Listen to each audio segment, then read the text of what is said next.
Driving test പരിഷ്കരണത്തിൽ തർക്കങ്ങൾ തുടരുന്നതിനിടെ പൊതുമേഖലയിലെ ആദ്യ KSRTC ഡ്രൈവിംഗ് സ്കൂൾ ഈ ആഴ്ച തുറക്കും.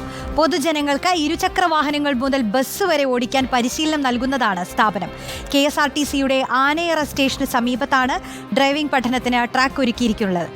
അട്ടക്കുളങ്ങരയിലുള്ള KSRTC സ്റ്റാഫ് ട്രെയിനിംഗ് കോളേജിലാണ് തിയറി ക്ലാസുകൾ നടക്കുക.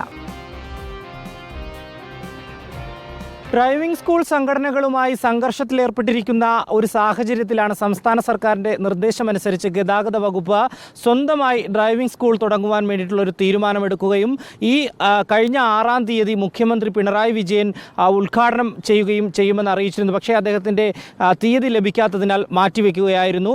മലപ്പുറത്താണ് ആദ്യ ഡ്രൈവിംഗ് സ്കൂൾ തുടങ്ങുവാൻ വേണ്ടി സംസ്ഥാന സർക്കാർ ഗതാഗത വകുപ്പ് തീരുമാനിച്ചതെങ്കിലും തിരുവനന്തപുരത്തെ ആനയറയിലെ സ്വിഫ്റ്റിൻ്റെ ഞാനിപ്പോൾ നിൽക്കുന്ന ഈ സ്വിഫ്റ്റിൻ്റെ ആസ്ഥാനത്തിന് മുന്നിൽ ഇതിനു വേണ്ടി ഡ്രൈവിംഗ് സ്കൂളിന് വേണ്ടി സ്ഥലം കണ്ടെത്തുകയായിരുന്നു. തുടർന്നാണ് ഇവിടെ അത് നിർമ്മിക്കുവാൻ വേണ്ടി തയ്യാറെടുത്തത് ഗതാഗത വകുപ്പ്. ഞാനിപ്പോൾ നിൽക്കുന്ന ഈ സ്ഥലത്ത് നമുക്ക് കാണാൻ കഴിയും ടെസ്റ്റിന് വേണ്ടിയിട്ടുള്ള T ഉൾപ്പെടെ വരച്ചിട്ടിരിക്കുന്നൊരു സാഹചര്യം. മുഖ്യമന്ത്രിയുടെ അനുമതി ലഭിക്കാത്തതിനാലാണ്. അടുത്ത ആഴ്ചയോടുകൂടി ഇത് ഉദ്ഘാടനം ചെയ്യും എന്നുള്ളതാണ് ഗതാഗത വകുപ്പ് അറിയിച്ചിട്ടുള്ളത്. പൊതുജനങ്ങൾക്ക് ഇരുചക്ര വാഹനങ്ങൾ മുതൽ ബസ് വരെ ഓടിക്കുവാൻ പരിശീലനം നൽകുന്നതാണ് സ്ഥാപനം. KSRTCയുടെ ആനയറ സ്റ്റേഷന് സമീപത്ത് വിശാലമായിട്ടുള്ള ഗ്രൗണ്ടിലാണ് ഇത് ഒരുക്കിയിട്ടുള്ളത്. അട്ടക്കുളങ്ങരയിലെ KSRTC സ്റ്റാഫ് ട്രെയിനിംഗ് കോളേജിലാണ് തിയറി ക്ലാസുകൾ നടക്കുക എന്നുള്ളതും അറിയിച്ചിട്ടുണ്ട്. ഇരട്ട നിയന്ത്രണ സംവിധാനമുള്ള നമുക്കറിയാം ബസ്സുകൾ നേരത്തെ ഉണ്ടായെങ്കിലും കാറ് ഇരുചക്ര വാഹനങ്ങളും ഒക്കെ തന്നെ അടുത്തിടെയാണ് KSRTC വാങ്ങിച്ചിട്ടുള്ളത്.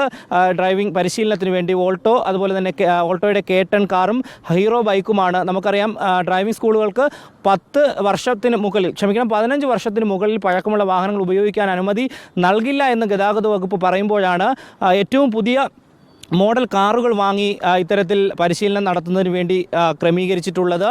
2 ട്രെയിനർമാരെയാണ് ഇതുമായി ബന്ധപ്പെട്ട് പരിശീലനം നൽകുന്നതിന് വേണ്ടി ഗതാഗത വകുപ്പ് ആക്കി നിർത്തിയിട്ടുള്ളത്. എന്തായാലും കൂടുതൽ പേർ അഡ്മിഷൻ എടുക്കുകയാണെങ്കിൽ പരിശീലനത്തിനായി കൂടുതൽ പേർ പഠിക്കാൻ എത്തുകയാണെങ്കിൽ കൂടുതൽ ട്രെയിനർമാരെ നിയോഗിക്കുവാനും KSRTC തീരുമാനിച്ചിട്ടുണ്ട്. എന്തായാലും വിപ്ലവകരമായിട്ടുള്ളൊരു തീരുമാനമാണ്. നമുക്കറിയാം KSRTC പമ്പുകൾ ഉൾപ്പെടെ തുടങ്ങി വലിയൊരു മാറ്റം സൃഷ്ടിച്ചിട്ടുണ്ട്. ഇതിനിടെയാണ് സംസ്ഥാനത്ത് 20ഓളം പ്രദേശങ്ങളിൽ ഇത്തരത്തിൽ ഡ്രൈവിംഗ് സ്കൂളുകൾ നടത്തുവാൻ വേണ്ടി KSRTC വകുപ്പ് തീരുമാനിച്ചിട്ടുള്ളത്. എന്തായാലും അടുത്ത ആഴ്ച തന്നെ മുഖ്യമന്ത്രി ഈ ആദ്യ ഡ്രൈവിംഗ് സ്കൂൾ ഞാൻ ഈ നിൽക്കുന്ന ഈ ആനയറയിൽ ഉദ്ഘാടനം ചെയ്യുമെന്നാണ് നമുക്ക് ലഭിക്കുന്ന വിവരം.